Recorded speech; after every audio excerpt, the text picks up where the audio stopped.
Velina mai kako e na hoa maka maka mai Hawaii I nui kua uli moko keawe. Ahi kilo aku I ni I hau ke o ni kaula no kahelelani. Greetings to each and every one of you from the green-backed hills of the big island of Hawaii all the way down to the famous sands of Kahelelani of Ni'ihau. So some of the things I'd like to share with you today are things that I'm noted for. We have many weavers that are papale or hat makers, bracelet makers, but I'm specifically known for, I love covering anything and everything. Yeah, a little crazy, but I love to do it. So this is one of the pieces that I've just completed, and the noho ha'aha'a, which is like a stool, a large Hawaiian stool.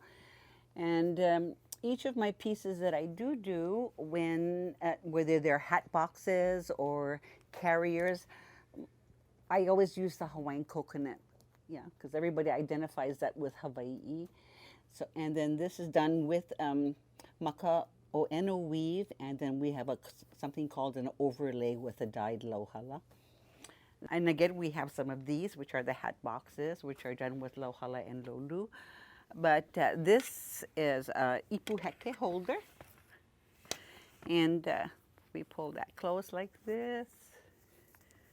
And this is also done in a maka o'eno weave with a pavehe design.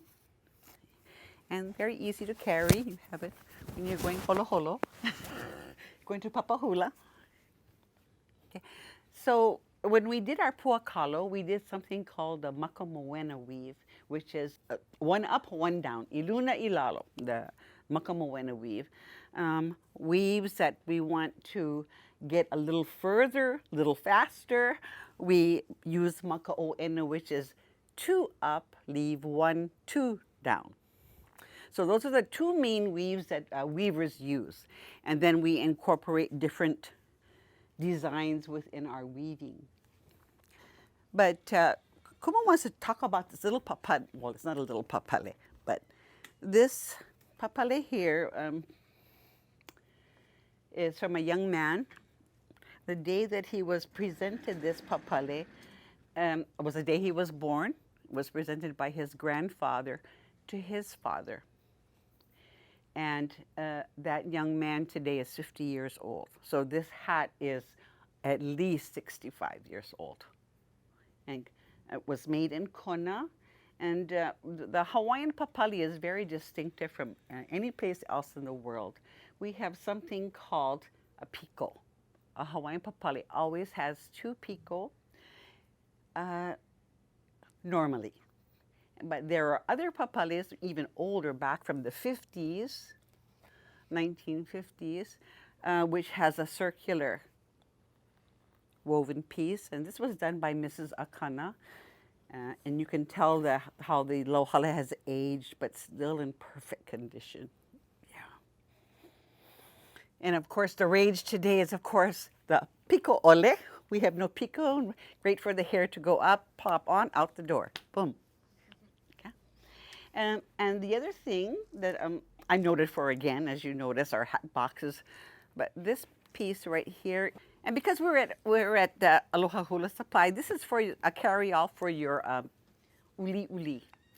Yeah, I have some girls that put their pa'u skirt inside with their pono, their puniu, carry it with them.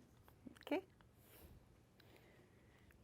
Yeah, many different things. When all we do is, again, we try to incorporate things that are mea Hawaii or Hawaiian, things that we could use in, in whether it's in hula, whether it's in everyday use, like the stool, as well as the newest rage is, of course, the flask. The in Hawaiian we say omolewai, yeah. And so that's the newest rage right now. Yeah, many things. We have this thing that holds our Hawaiian dictionary, but also holds the Hawaiian Bible. So I have many of the kupuna that asked me to make this for them. And many of these papale here, some were made by me, some were made by my students. Like this papale here was made by one of my students, Kaeo Aizon, which is a cup and saucer papale. He hana nui no ia. Very, very, a lot of work, a lot of work. Yeah, we have our honu, our turtle. Again, our mole vide made with lauhala and Hawaiian lolu, which is another type of plant. Yeah, many, many things.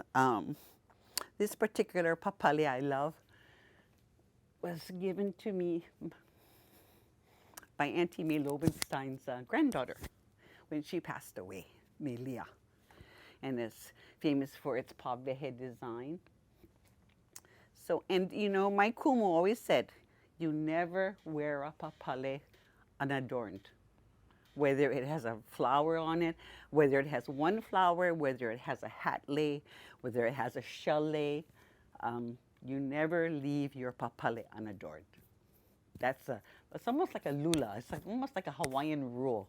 So when Kumu walks out and I see people wearing a papale without something on it, it just kind of breaks my heart, you know.